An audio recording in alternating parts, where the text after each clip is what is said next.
If you've got a Bible, you can get that out and turn to Exodus chapter 7. I know, nobody. If you don't have a Bible, we have Bibles in front of you in the pew rack. And if you don't own one, then please take one as a gift from us to you. I kind of had a crazy idea. So if you didn't know, Ralph is out of town. His parents' 50th anniversary was this weekend. And it's also his birthday today. So I thought maybe he's going to listen to this today or tomorrow. We could bless him. You guys want to bless him with me? And just do you want to sing or do you just, okay, let's sing happy birthday to Ralph. And I'm going to hold the mic up so that when he listens, then he will feel some love from us today, okay? Do you want to lead it? Don't have me lead it.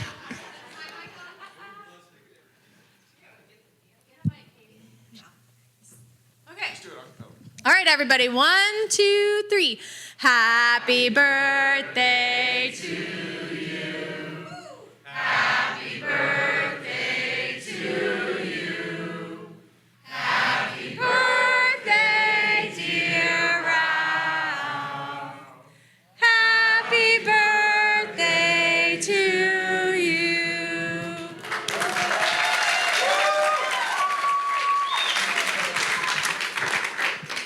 Now we'll see if he listens to the sermon. Right. If he says anything, then we'll know he listened. If he doesn't say anything, then he didn't listen.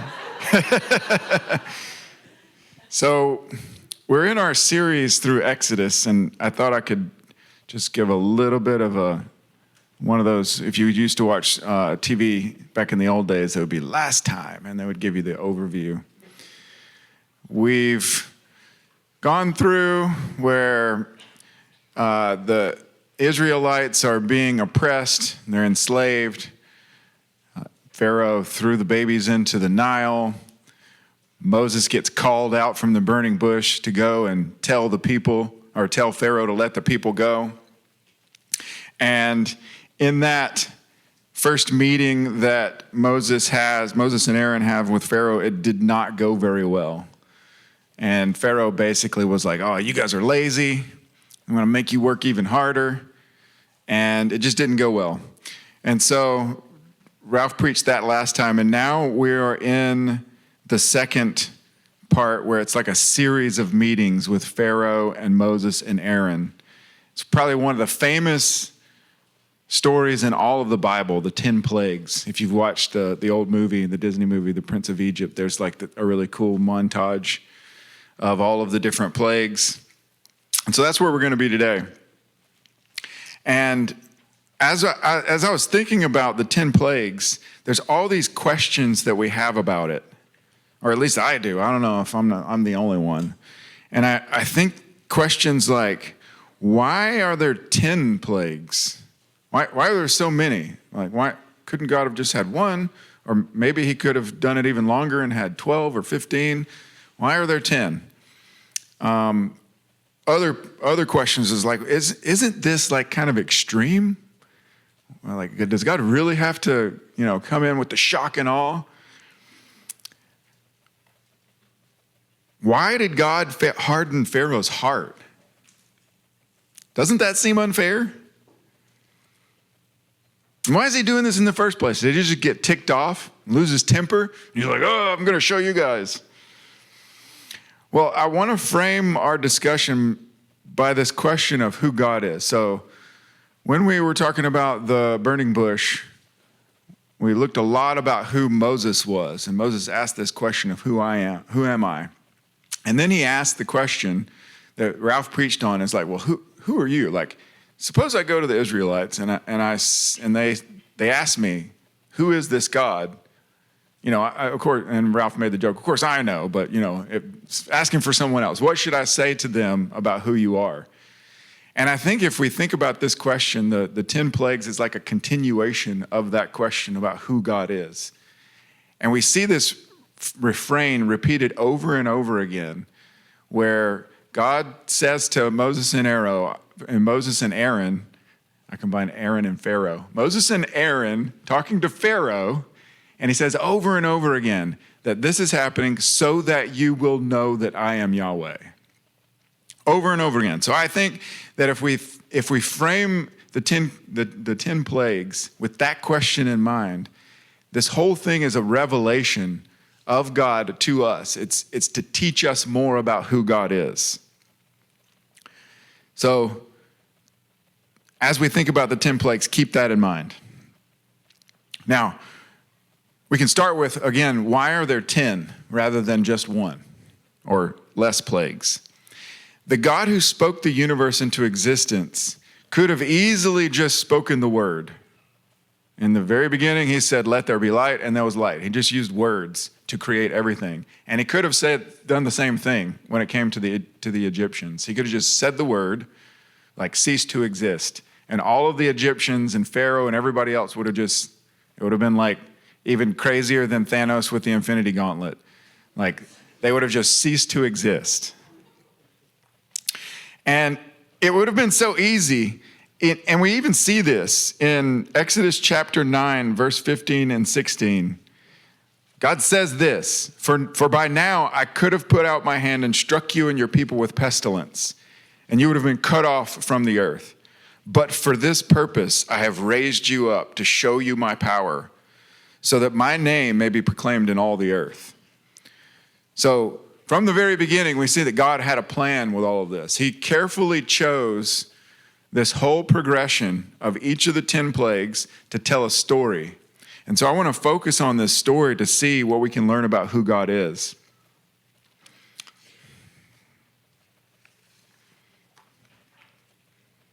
I'll give you a few examples.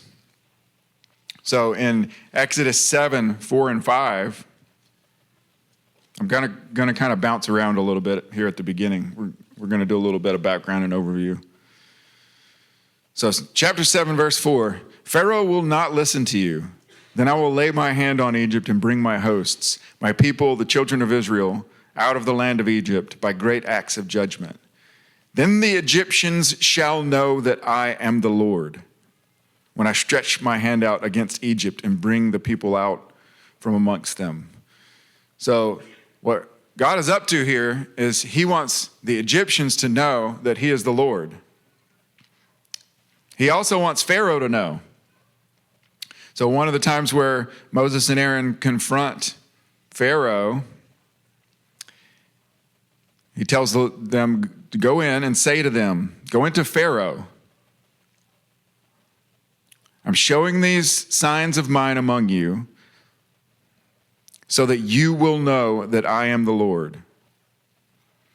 So in this case, he's talking to Pharaoh. So he wants the Egyptians to know who he is. He wants Pharaoh to know who he is. And then later, Ralph's going to preach the second half of this sermon next week, and he's going to talk about the second 5 of the plagues. I'm going to talk about the first 5. So this is later in the second half of the 10 plagues. In 10, 1 and 2, the Lord says to Moses, go into Pharaoh, for I have hardened his heart and the heart of his servants, that I may show these signs of mine among them, that you may tell in the hearing of your son and of your grandson that I have dealt harshly with the Egyptians, and what signs I have done among them, that you may know that I am the Lord. So he wants Egypt to know, he wants Pharaoh to know, and here he wants all of Israel to know, and all the generations that come after them to know. So I looked this up. There's a really cool web app called Bible Hub, and it has all the Greek and the Hebrew, and it translates it for you and tells you all about it. So this particular verse, that you, should actually be translated y'all. It's plural, because he's talking to all of the Israelites and all their kids and their grandkids. So he wants them to know. So we see this over and over again. I want them to know. I want you to know. I want everybody else to know after this. This is all about giving us more knowledge about who God is. So, in other words, I think the main point, and it's not just me, Glenn shared me all of his notes, and he came to the same conclusion. So I was like, all right, I must be doing something right. And if I came to the same conclusion that Glenn did. The main point of the 10 plagues and God's plan to free his people from slavery was so that we could know who this God is that introduced himself back to Moses at the burning bush. The 10 plagues we could think of as a re-education of Israel. The Bible scholar Tim Chester puts it like this: the plagues are an act of revelation. God sends them so that people might know that he is the Lord, that there is no one else like him, and that his name might be revealed in all the earth. So again, God could have teleported the people out of Israel in an instant, out of Egypt in an instant.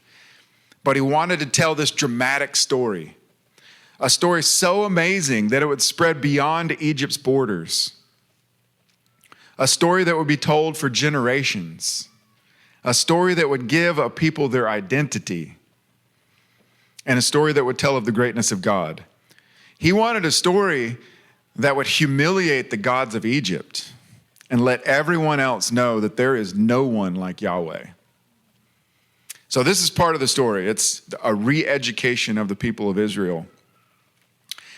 At this point, they had been enslaved for hundreds of years. I think it's really important to think about who the Israelites were at this point. So just imagine what it would have been like to be enslaved for hundreds of years.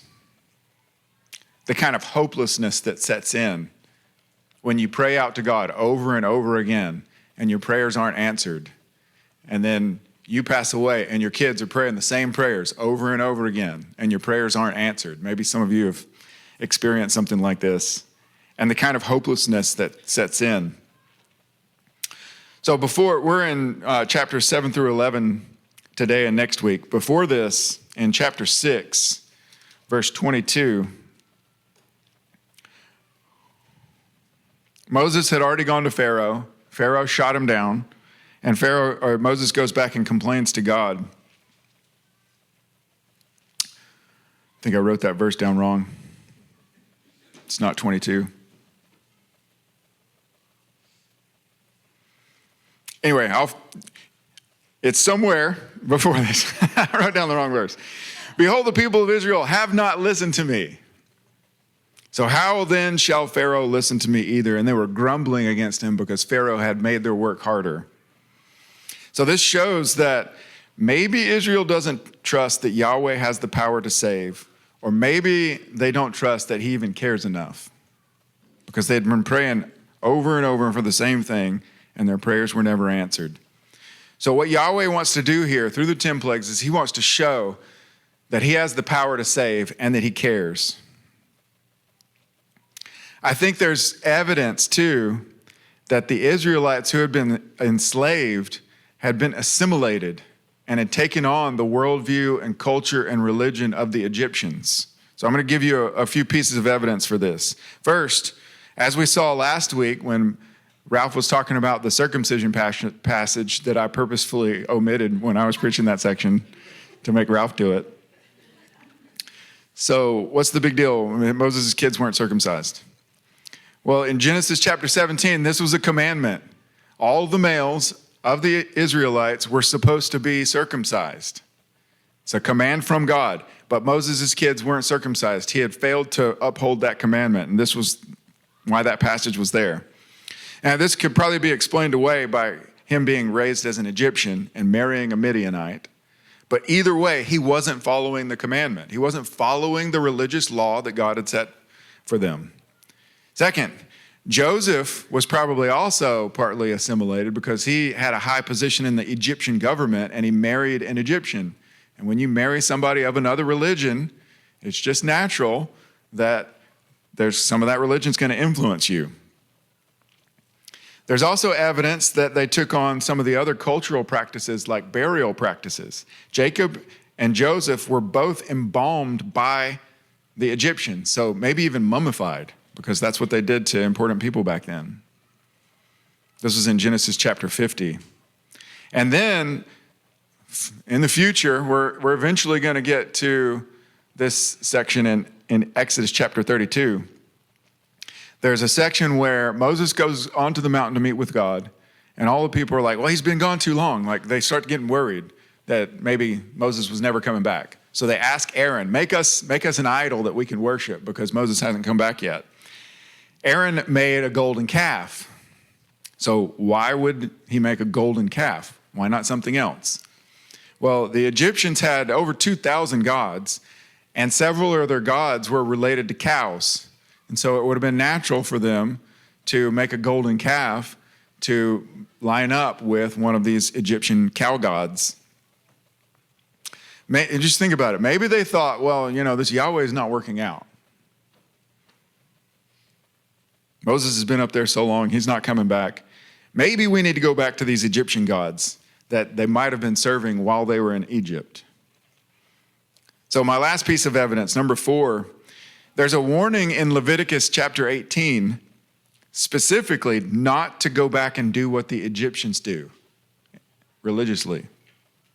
So why would they need a warning to not go back and worship like the Egyptians did if worshiping like an Egyptian wasn't a real and present temptation to them? So there's probably more, but my point is that they were probably so discouraged and so hopeless, being enslaved, not getting their prayers answered, that they started to look at the Egyptian gods and say, well, these guys are powerful. They've been enslaving us for hundreds of years. Maybe they have something going on. Maybe we should start worshiping these gods. Maybe they're more powerful. And so one of the points of the plagues here in this passage is that God is coming through to show that these gods don't actually have any power. The Israelites need to be re-educated. So part of this is to show the Egyptians that their gods don't have any power. But part of it is also to show the Israelites, you've been tempted to go after these gods, but these gods have no power whatsoever. Yahweh wants to show that he's going to tear down these idols in a dramatic fashion. He wants to show that he did care. He had been listening to their prayers. He heard their cries. He was coming to their rescue, and he was powerful enough to do it. And so perhaps their idolatry was so ingrained that he needed to go through this 10 times over and over again to show, nope, not that one. Nope, not that one. Because I don't know if you're like me. Sometimes I have to learn lessons the hard way. And sometimes I don't learn the hard lessons the first time. And I have to learn these hard lessons over and over again. Like, you're not like that, are you? Well, they're probably not any different than us. So that's why we hear throughout this story over and over again, so that you will know that I am Yahweh. They're a revelation of God and display of his glory. They're also a war against these gods, as I've mentioned. In Exodus chapter 12, verse 12, it says this. This is the last plague. The death of the firstborn.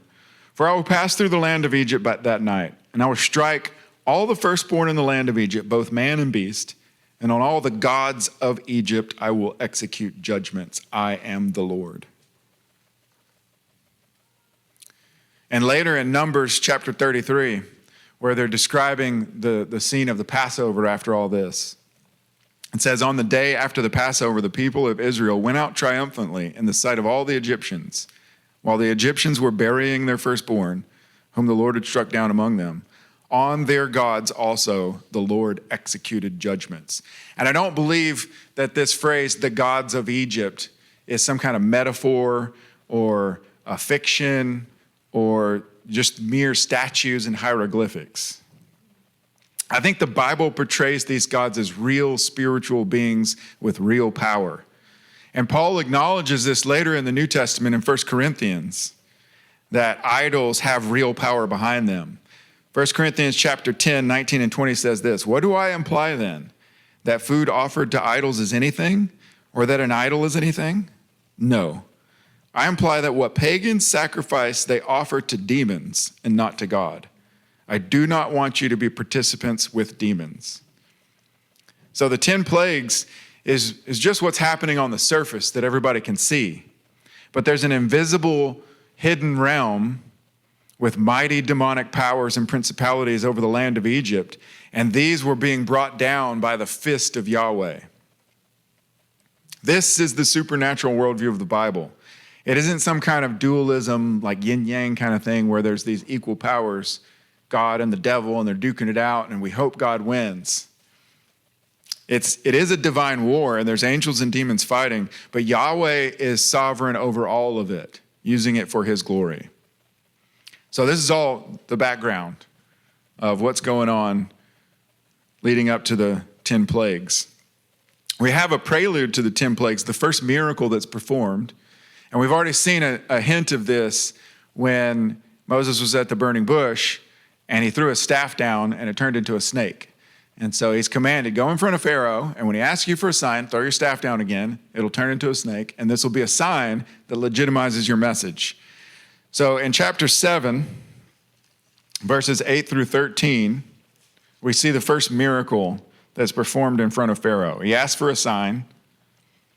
Moses obeys, and his staff, Aaron throws his staff down, and it turns into a serpent right in front of him. So if you believe that God keeps his word, that's probably not that surprising.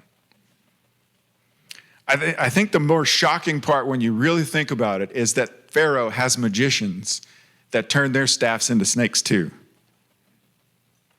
So we see this right afterwards. I turned one too many pages. It's chapter 7, verse 11.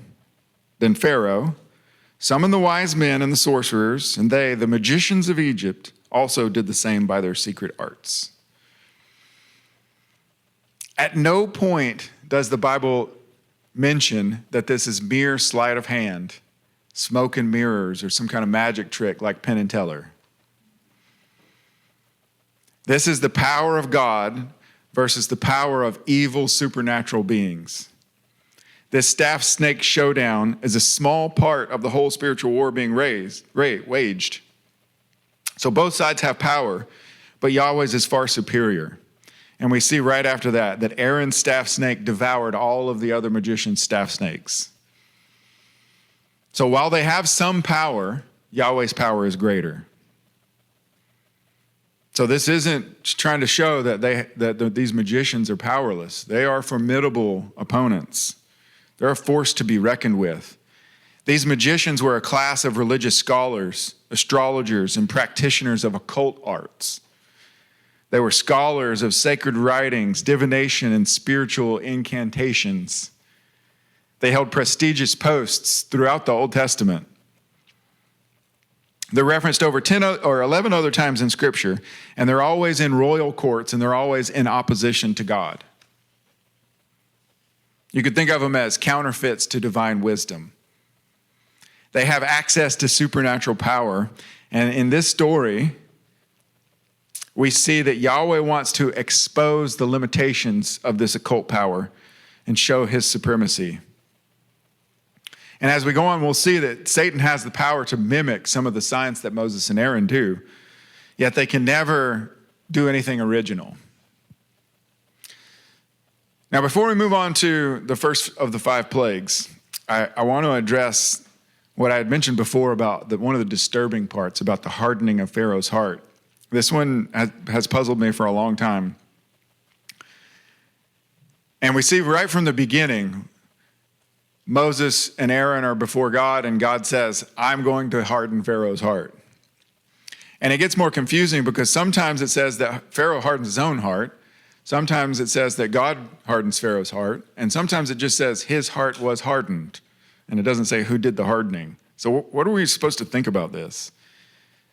Are we supposed to think, well, I've heard some people say, well, this is unfair. Like, is this showing that Pharaoh doesn't have free will or something like that? And I think if we look at the big picture, we'll see that Pharaoh's not some kind of innocent bystander who God just zaps with a hard heart. Well, for starters, he sets himself up as a god. So according to Egyptian religion, the Pharaoh was one of the gods incarnate. So we believe in a God incarnate, with Jesus is God incarnate. And they believe something similar, that Pharaoh was Horus incarnate. And so they thought he had supernatural power. We also see that he's not innocent at all. And if you remember all the way back from the beginning of Exodus, this is the guy who ordered the Israelite baby boys would be thrown into the Nile. So he is not an innocent bystander. His heart's already hard. We see throughout this text that Pharaoh has chosen his fate. And God actually gives him mercy to repent over and over. This is one of the reasons why there's 10, because every single time he gives Pharaoh a choice. He gives him a chance to repent, and yet he never does. So God's not just sovereignly hardening somebody's heart who would have otherwise chosen to repent. He's giving this guy a chance in his mercy. And second, God's role in hardening his heart is for a very specific purpose. He's taking a king who claims to be God and who already has a hard heart, and he's doing things in his presence that makes his heart even harder. He's further hardening it, setting the stage for this dramatic story that the Israelites would be able to tell their children and their grandchildren throughout the generations. So in other words, I don't think that Pharaoh is going to be judged or further judged for God hardening his heart. He's going to be judged for the wickedness that he already chose, the wickedness that characterizes his life and his character throughout this story, well before the plagues. Okay, so enough background. Now let's get into these plagues. So like I said, we're going to do the first 5 plagues today, then Ralph is going to do the second 5 plagues next week. The first plague is the plague of blood. Some people try to play off these plagues as mere natural events. So if you go and do any reading, look stuff up online, there's a lot of people out there that try to give these naturalistic explanations, and they say, well, maybe there was red algae in the Nile, and the red algae looks like blood, but those people lived a long time ago, and they're too dumb to know the difference between blood and red algae, and that killed all the fish, and so that's why the fish died. And maybe there's other plagues that happened months or years afterwards, like hail and livestock. Just some kind of natural event. But I think that if a careful reading of this text doesn't give us the option to interpret it like that at all. I mean, it's pretty obvious to anyone what looks and smells like blood. And just look at the way the text starts right here in 7. I'm going to skip down to verse 20. Moses and Aaron did as the Lord commanded. In the sight of Pharaoh and in the sight of his servants, he lifted up the staff and struck the water in the Nile, and all the water in the Nile turned to blood, and the fish in the Nile died, and the Nile stank, so that the Egyptians could not drink water from the Nile, and there was blood throughout all the land of Egypt. And earlier it says, not only was it the Nile, but it was all of the water in all of the jars in everyone's houses too. So this is the algae story is not an option if we're going to just read the text as it is. It's not an option at all. There's no doubt in anyone's mind what's happening here. It's sudden. It's right in front of their eyes. Everybody's watching. When the staff hits the water, it turns to blood. And they were a lot smarter than we give them credit for. They would have known what blood smelled like.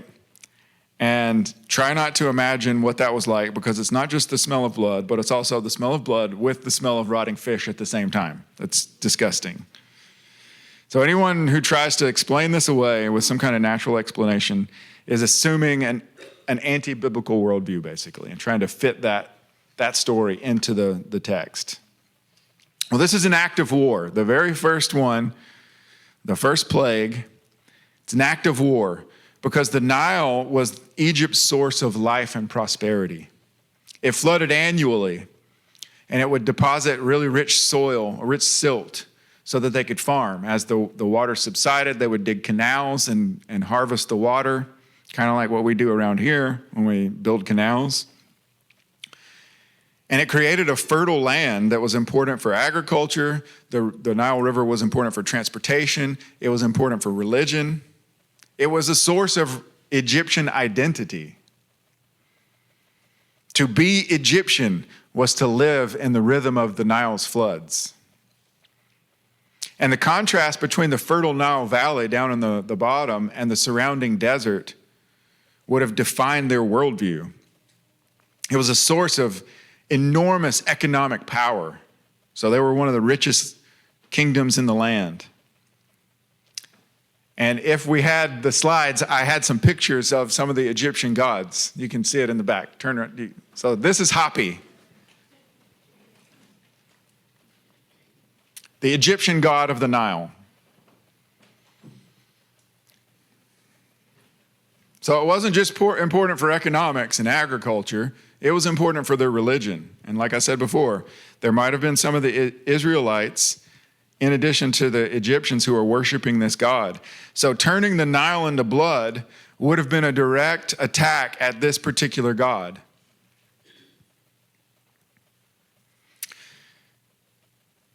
The turning the Nile into blood it's just catastrophic. It's disrupting their economy, their religion, their ecosystem. And then we see the magicians come back into the story in verse 22. But the magicians of Egypt did the same by their secret arts. So they were able to turn water into blood, which again shows that they have some kind of supernatural power. But it also shows, and it's kind of ironic, they couldn't do anything new. They could only replicate what God had already done. They couldn't take away the blood. They just made things worse by making more blood. So they weren't helpful at all. Okay, so that's plague number 1, the blood. Plague number 2 is the frogs, and it starts in chapter 8. And this isn't just some kind of like cute toad that your kid finds in the backyard. And some of you are like, oh no, that's the one toad would be bad enough. It's nothing like that. These plagues were not just merely annoying. The blood plague by itself threatened to wipe them out from thirst. They had to dig along the Nile to find drinkable water. But imagine frogs covering everything. They're getting inside your house, you open your pantry and there's a bag of Doritos and you open it up and frogs you jump out of the Doritos. You try to go to the restroom, they're jumping out of the toilet. You try to go to bed and you're sleeping and they jump on your bed while you're asleep. So you can't even sleep because the frogs are jumping all over your place. And then you try to walk from one place to another and the ground is completely covered in frogs. You can't step without stepping on frogs. It's not cute. But again, the magicians did the same by their secret arts, and they made frogs come up onto the land of Egypt, which again shows that they have some power to imitate, but they couldn't make it any better. They couldn't remove any of the frogs. Again, they just made it worse. God is continuing his war against the gods of Egypt here by targeting a god called Heket. Heket, you can see a picture, is a frog-headed fertility god. So Yahweh wants to expose Heket's impotence here to do anything to help their situation and display his sovereignty over all of creation. He's systematically destroying the Egyptian pantheon of gods to show that none of these gods have any power compared to me. And one of the coolest parts about this section, I think, is that we see Moses calling a shot. So Pharaoh calls Moses in chapter 8 and says, plead with the Lord to take away the frogs from me and my people, and I will let the people go and sacrifice to the Lord. And here's Moses' response. Be pleased to command me when I am to plead for you and for your servants and for your people, that the frogs may be cut off from you and your houses and be left only in the Nile. And Pharaoh says, tomorrow. Moses says, be it as you say, so that you will know that there is no one like the Lord our God. So Moses is telling him, like, I'll take them away, but I'm going to let you decide when they go away. And when you say tomorrow, they're going to go away tomorrow and not sooner or later, so that you will know that Yahweh is the Lord. So he's calling a shot here. That's so cool. Plague 3 is the gnats. And again, just like the frogs, gnats don't seem so bad. If you've ever been to the South, I don't know if they have them around here. There's gnats called sand gnats. Sometimes they're called no-see-ums. And they actually bite. So they're about the same size as a fruit fly. And they're so small that they bite you and then fly away. And you look down and you don't even see what bit you. That's why they're called no-see-ums. Celeste and I, after Hurricane Katrina back in 2005, went on a mission trip to do hurricane relief work. And I was working on, we were re-roofing a house, and it was like 100 degrees and 90% humidity, and there's sand gnats everywhere. I mean, when I looked at my arm, there were like 40 on each arm. And they don't sting like mosquitoes. They actually bite, and it hurts. And no matter what we did, we tried every kind of bug spray that we could find. We even got the little vials of 100% DEET that will melt plastic. And that didn't even work. We had no relief until finally, one day, this guy, I'm not exactly sure why he was wearing this, but he had a body spray called Vanilla Passion, and found out that Vanilla Passion was the only thing that would keep the gnats away. It was probably embarrassing for him to admit. He's like, oh, I didn't have any deodorant left, so I used my wife's. But I can't imagine more than this. So it's way more than what we had to deal with. They're flying up your nose and into your eyes. You probably couldn't even see because the swarm was so bad. This one is different for a couple reasons. First, it was unleashed without prior warning to Pharaoh. So this kind of shows the escalating seriousness of what's going on. And second, this is where the magicians meet their match. The magicians tried by their secret arts to produce gnats, but they could not.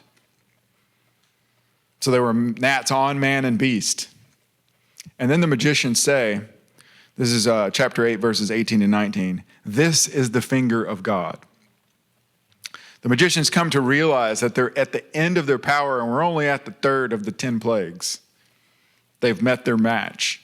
I think there's also significance of where the gnats come from.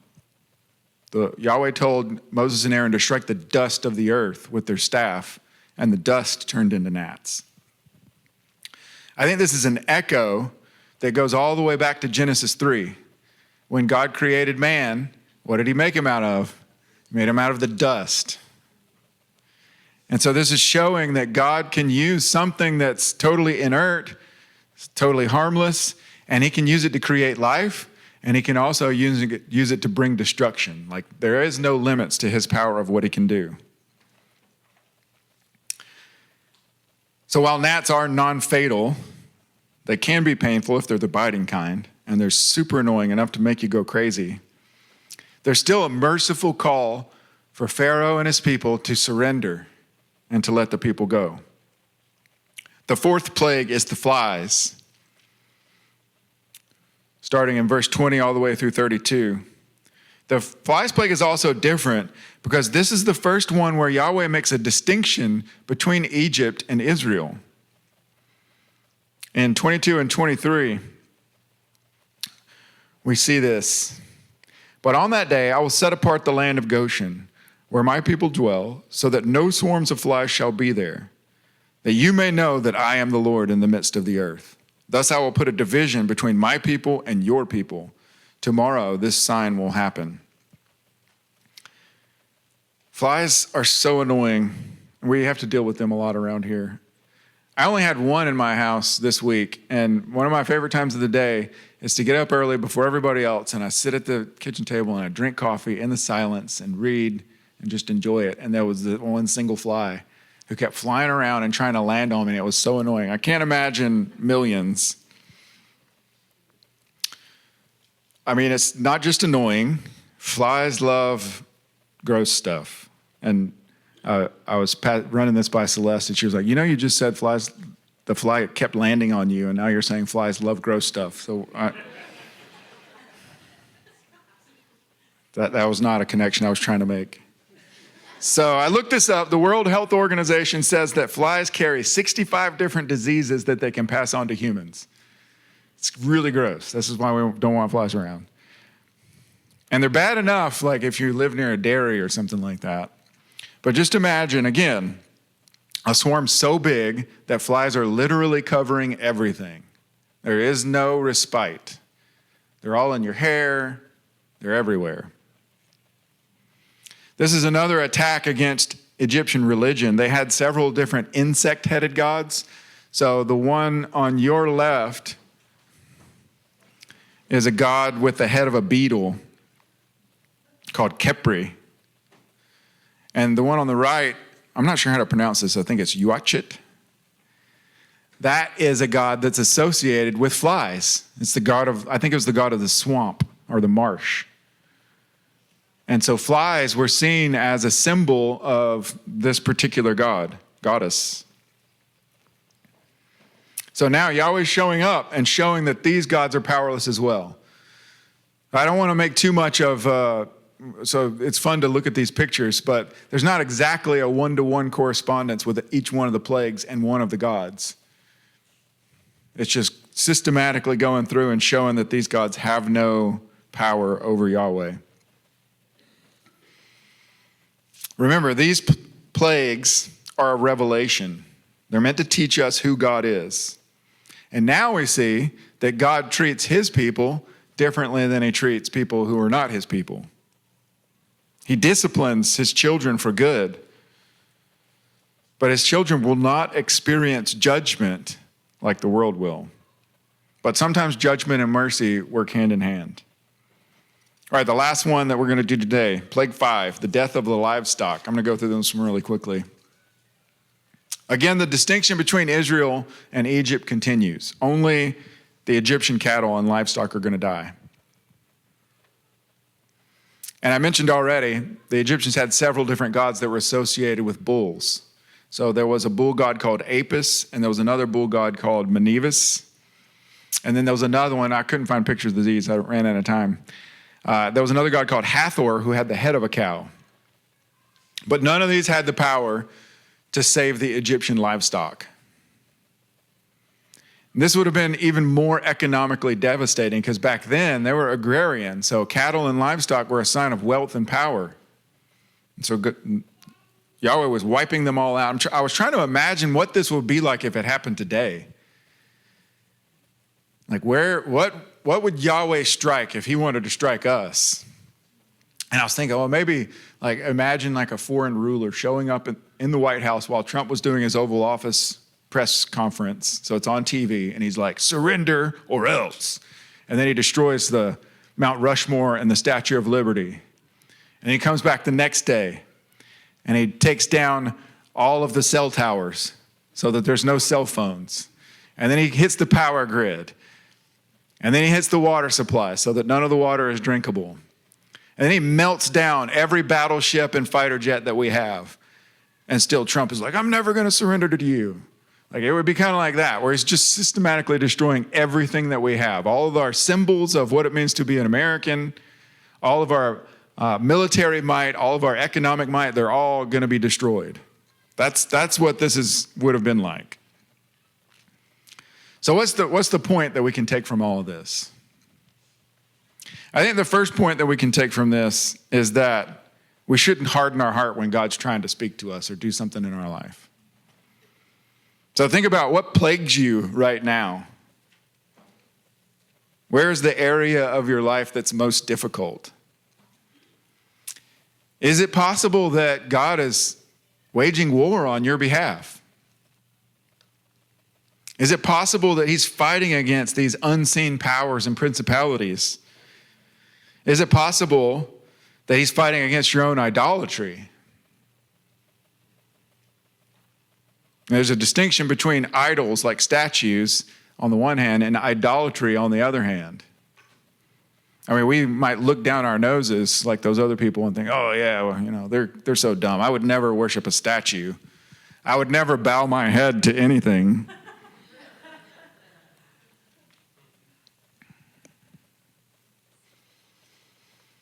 Really, when it comes down to it, idolatry is what you look to instead of Jesus for life and meaning and value. And it's really convicting when you start thinking about that. Like when times get rough, where are you going to find comfort? What are you putting your trust in? So while we don't have statues or hieroglyphics that look like gods, we have money, we have a job, sometimes even our kids or our spouse. I'm not calling out any Dodgers fans, but sometimes we have sports. Like you can be a Dodgers fan and enjoy the World Series win without it being an idol. Entertainment, alcohol, and drugs. I mean, they're all the common ones. What are we putting our trust in? What are we looking to for life outside of Jesus? And the call is, don't harden your heart. He's calling you to get rid of these idols and put your faith in him and him alone. Remember God's promise to Moses in the burning bush. Every single time when Moses had an excuse, God said, I will be with you. And I will be with you means something very different to the Israelites than it did to the Egyptians. So if we think about what that means, the best analogy I can come up with is think about the cops. So the cop's presence means something very different to the one who is being robbed than it does to the one who is doing the robbing. So if you are being robbed or attacked, when the cops show up, it's a sigh of relief, and you feel, oh, I'm safe now because the cops are here. But if you're the perpetrator, the cops show up and your heart races. Like if you're like me, every time I see a cop when I'm driving, my heart races. Am I going the speed limit? Because I know that most of the time I'm guilty. And so to the guilty, the presence of the cops is not good. And so if God has promised, I will be with you, and we are the guilty ones, how is that going to affect us? Don't harden your heart.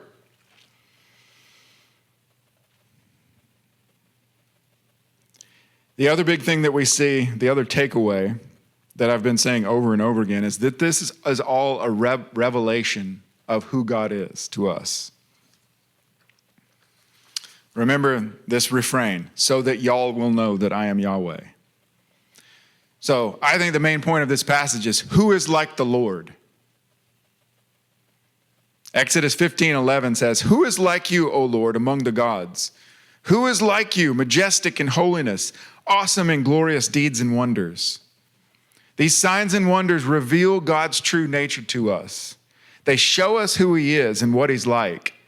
They show us that he's bigger and more powerful and more glorious than anything else in all of creation. When you get a bigger picture of God, everything else falls away. So, worship team, would you guys come?